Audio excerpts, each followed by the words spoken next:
Okay, this is the aircon that I bought last January 6. The current room temperature is 25 degrees. Let's see where it gets us in a few minutes. This is the controller for the aircon unit.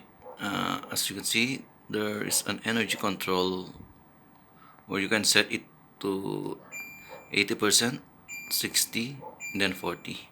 40 is the one with the biggest energy savings.